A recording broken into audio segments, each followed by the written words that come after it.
నాకు 2 నిమిషాలు ఎక్కువైంది అధ్యక్ష, ఎందుకంటే వీళ్ళు లేరు బీఆర్ఎస్లో 2 minutes అధ్యక్ష.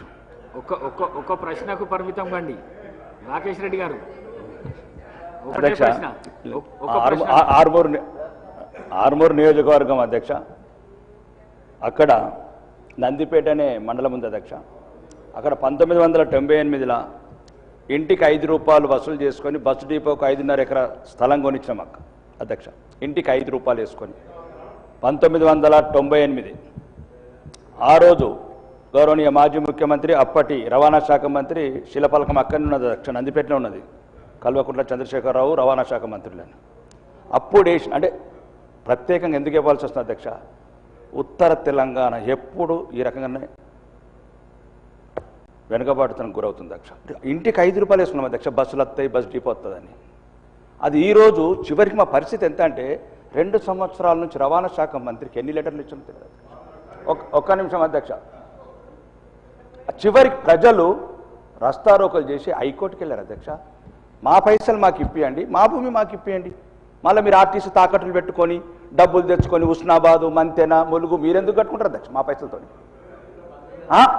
ఒకటి చెప్పిందేనండి, నేనేమంటున్నాను అధ్యక్ష, మేమేమంటున్నాము, ఇప్పుడు మాజీ శాసనసభ్యుడు సార్ 10 కోట్లు పెండింగ్ ఉంటే నేను వసూలు చేసి ఇచ్చాను అధ్యక్ష. 10 కోట్లు మా ఆర్మూర్కి డబ్బులు తీసుకొస్తే మీరెందుకు ఉండవద్దు అధ్యక్ష? మాకు బస్ డిపోలు వద్దు, బస్సులు వద్దు, బస్ స్టాండ్లు వద్దు, నక్సలితం లేదు, చచ్చిపోయినరు, మళ్ళీ నక్సలితం పంపిస్తారట్లా మీరు? ఇది ఒక అధ్యక్ష. Kudwanpur SC hostel BC hostel కూలిపోతున్నాయి అధ్యక్ష. ఎంతమందికి అని తిరగాల, ఎవరెవరిని అడగాల? అసలు ఎందుకు అసలు నాకు ఈ శాసనసభలు ఎందుకు వచ్చి నాకు అర్థం కావట్లేదు. 2 లక్షల జీతం తీసుకున్నాడు, 2 గన్మెన్లను పెట్టుకున్నాడు.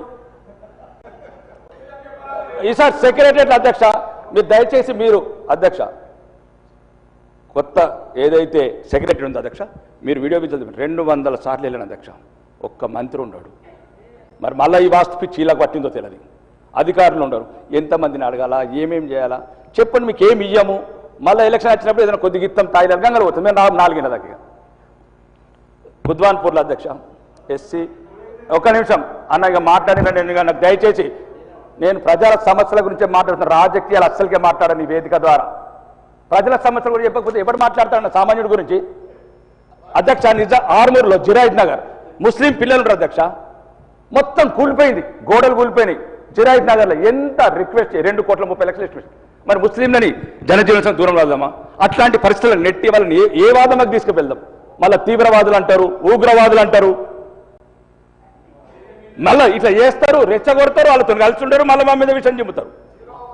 నేనేమంటా అధ్యక్ష, చిన్న చిన్న సమస్యలు అధ్యక్ష, మేము ఏం అడుగుతలేము. ఆ హాస్టళ్ళు పిల్లలకు స్కూళ్ళు 2 కుద్వాన్పూర్లో ఆల్రెడీ ఎస్టిమేషన్స్ వచ్చినాయి అధ్యక్ష. BC hostel, SC hostel. నేను ఓసీ హాస్టల్ అడగట్లేదు అధ్యక్ష, నేను రావులు రెడ్డిల హాస్టల్ అడగట్లేదు. అది అడిగేటోళ్ళు చాలామంది ఉన్నారు. BC SC Kudwanpur land ready ఉంది 5 ఎకరాలు. రెండోది జిరాయిద్ నగర్ ఒక ముస్లిం స్కూల్ ఉంది అధ్యక్ష, చాలా వెనుకబడ్డది, అంతా కూలిపోయింది సగం. ఎవరికి చెప్పుకోలేకపోతుంది అధ్యక్ష, నేను చెప్తున్నాను సామాన్యుల వశం. ఇంకా రెండోది అధ్యక్ష, ఈ స్కూల్స్లో శ్రీధర్ బాబు గారు నోటు చేసుకున్నారు అధ్యక్ష. ఎన్నిసార్లు నోటు చేసుకున్నారు అర్థమవుతుంది. ప్రతి ఒక్కరు నోటు చేసుకున్నారు. 2 సంవత్సరాల నుంచి నోట్ అయింది. ఆ నోట్ ఎక్కడ ఉందో తెలియదు, మాకేం అర్థలేదు. మేమేమన్నాం అధ్యక్ష, ఆ రోజు మొత్తం స్కూళ్ళతో సహా చెప్పాను అధ్యక్ష. నేను విద్య గురించి మాట్లాడుతున్నాను అధ్యక్ష. 125 స్కూళ్ళలో ఎటువంటి మౌలిక వసతులు లేవు అధ్యక్ష. మళ్ళా మన కమటం అనే ఊరుకోతే 10th క్లాస్ చదివే అమ్మాయిలు అధ్యక్ష. ప్రిన్సిపల్కి చెప్తున్నది ఆ టీచర్ హెడ్ మాస్టరు, బాత్రూమ్ లేదు సార్ ఏదైనా చేయండి. ఎక్కడికి వెళ్ళి చేస్తాం సార్? ఎవరికి చెప్పాలా? ఏమని చెప్పాలా? చెప్పండి. ఇదే అయిపోయి మాకున్నదే 4-5 రోజులు పెట్టినరు. ఇక 2 సార్లు మాట్లాడాలి, మళ్ళీ మీరు దొరకరు వెళ్ళినారు. అప్పుడేమో నోటు చేసుకున్నాడు, నోటెడ్ అన్నాడు, 20 కోట్లు. మీరు ప్రత్యేక కమిటీని పంపించారు అధ్యక్ష. రాగండి, ఇంటిగ్రేటెడ్ సంగతి తర్వాత చెప్తుండే. రాగండి అధ్యక్ష. అదొకటి. మౌలిక వసతులు ఇంతకుముందు శ్రీధర్ బాబు గారు అండ్ ఒకసారి కోమటిరెడ్డి వెంకయ్య గారు నోటెడ్ చేసుకున్న అధ్యక్ష. 2 సంవత్సరాలు నోటెడ్ ఫైల్ ఎక్కడ ఉన్నదో వెతుకుమనండి అధ్యక్ష, కొద్దిగా డబ్బులు కేటాయించమనండి. అట్లనే మా దగ్గర ప్రత్యేకంగా అధ్యక్ష ఈ కొన్ని ఇళ్ళు మొన్న 3,500 ఇచ్చారు అధ్యక్ష. కొద్ది వరకు సరిపోయినాయి అధ్యక్ష. కొన్ని ఊర్లలో ఏంటంటే ఇంతకుముందు ఉన్న టీఆర్ఎస్ ప్రభుత్వం కావచ్చు, టీడీపీ కావచ్చు, కాంగ్రెస్ కావచ్చు, ఇళ్ల స్థలాలు ఇచ్చారు కానీ పట్టాలు ఇవ్వలేదు అధ్యక్ష. మదనపల్లి, గంగడ్డ అన్నాడు కూడా ఇట్లాంటి విలేజ్లలో, గాదెపల్లి విలేజ్లలో వాళ్ళు ఏమంటున్నారంటే అది పట్టా కన్నా ఇందిరమ్మ స్కీములో అర్హులం అవుతామని. కాబట్టి దయచేసి కలెక్టర్ గారికి మీ ద్వారా మంత్రికి చెప్పడం ఏంటంటే కలెక్టర్లకు ఆర్డర్స్ ఇచ్చి ఎక్కడైతే 10-15 సంవత్సరాల కింద ప్లాట్లు ఇచ్చి వాళ్ళకి పట్టాలు ఇవ్వలేదో పట్టాలు ఇస్తే వాళ్ళకు కూడా ఒక గూడు వస్తుంది అధ్యక్ష. అందుగురించి అదొకటి మీ ద్వారా తీసుకెళ్తున్నాను. ఇంకా మా ప్రాంతంలో అధ్యక్ష చాలా విలేజ్లలో ఈ రైతాంగం ఎక్కువ ఆధారపడినది అధ్యక్ష. సామూహిక కల్లాలు రైతులకు. నేను ఫ్యూచర్ సిటీ గురించి మాట్లాడలేదు అధ్యక్ష, 5 లక్షల కోట్ల పెట్టుబడుల గురించి మాట్లాడలేదు. రైతులు కల్లాలు మీరు ఇట్లా మాట్లాడే అసెంబ్లీలో ఇంకా సామాన్యుడి గొంతు సమస్యలు నేను ఏం మాట్లాడుతున్నా అధ్యక్ష. 15 సంవత్సరాలైంది అధ్యక్ష లక్కంపల్లి సెజ్ ఒక్క ఇండస్ట్రీ రావట్లేదు. ఇక్కడ 5 లక్షల కోట్లు, ఇంతకుముందు దావోస్ పోతే 2 లక్షల కోట్లు, 7 లక్షల కోట్లు. ఏమైంది అధ్యక్ష? జిల్లాకు 70,000 కోట్లు ఇవ్వండి అధ్యక్ష. మళ్ళీ హైదరాబాద్ భారం ఎందుకు మోపుతారు అధ్యక్ష? ఔటర్ రింగ్ రోడ్ దగ్గర మీ స్థలాలు ఉన్నాయనా?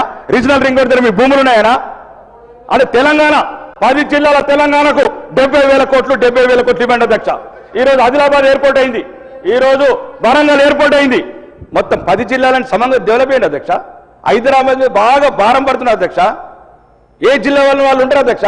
ఆడు 20,000 జీతం చేసి 5,000 రూపాయలు కంపు రూమ్లో ఎందుకు ఉండాలి సార్ ఇక్కడ అధ్యక్ష? వరంగల్ ఉండని, కరీంనగర్ ఉండని, ఉన్నందుకు ఉండని. ఇప్పుడు మీరే అంటూ నిన్న గౌరవనీయ ముఖ్యమంత్రి అన్నారు 3,78,00,000 పాపులేషన్ ఔటర్ రింగ్ రోడ్ లోపల అధ్యక్ష 1,34,00,000 మంది ఉన్నారని గౌరవనీయ ముఖ్యమంత్రి అంటున్నారు. 20 ఏళ్లలో 75% పాపులేషన్ మళ్ళీ హైదరాబాద్ అర్బనైజ్ అవుతుంటున్నారు. మరి ఇంకెక్కడున్నాయి అధ్యక్ష సౌకర్యాలు? మనం ఎక్కడో చోట కట్టడి చేయాలి అధ్యక్ష. ఉదాహరణకు హైదరాబాద్ నుంచి ఒక చెప్తున్నా అధ్యక్ష, ఎక్కడికి వెళ్ళినా 2 గంటల ప్రయాణం అధ్యక్ష. ఒక ఆదిలాబాద్ ఒకటే దూరం ఉంది, వరంగల్ ఒక 2 అవర్స్, నిజామాబాద్ ఒక 2 అవర్స్ ఉన్నారు. ఏమి అధ్యక్ష? లండన్కి వెళ్ళి వచ్చినోడికి హైదరాబాద్ దగ్గర అవుతుంది, 4 దూరం అవుతుంది అధ్యక్ష. ఒక్క నిమిషం అండి, మీరు మాట్లాడి నేను ఏమంటున్నాను, కొద్దిగా ప్రజల సమస్యలు ఒక 2 నిమిషాలు అవకాశం ఎట్లా నీళ్ళు లేరు కదా అధ్యక్ష. అలా టైం వాళ్ళ కళ్ళల్లో మంటలు ఉన్నాయో కడుపులో ఏమున్నాయో అది తర్వాత చూద్దరు కానీ. రెండోది అధ్యక్ష ఒక చిన్న మీద మంత్రి గారు 1 నిమిషం ఇక లాస్ట్ అన్న, నేను అంటే నేను ఇట్లా కోపం కత్తిరే అందరూ. నేను ఇక వాకాటాన్న జరాగే. రెండోది ఈ ఒకటి అవుట్ సోర్సింగ్ ఉద్యోగుల అధ్యక్ష రోజు ఏమంటారు కార్పొరేషన్ ఒకటి పెట్టమంటారు. మీరు మేనిఫెస్టోలో పెట్టింది, కాంగ్రెస్ మేనిఫెస్టో పెట్టారు. మధ్యాహ్న కమిషన్లు ఎక్కువ మంది తీసుకుంటారు అధ్యక్ష. వచ్చే 10,000 జీతము 10,000 జీతం డైరెక్టర్లు అకౌంట్ వేసేటట్టు. దీంట్లో ఏం లేదు సార్, ప్రభుత్వం అనుకుంటే 1 గంట పని. అవుట్ సోర్సింగ్లో కూడా అధ్యక్ష ఉన్నత వర్గాలు, అగ్న వర్గాలు, డబ్బున్న వర్గాలు లేవు అధ్యక్ష. అటు 18,000 జీతంలో మళ్ళీ 1,800 కొట్టేసి ఎందుకు?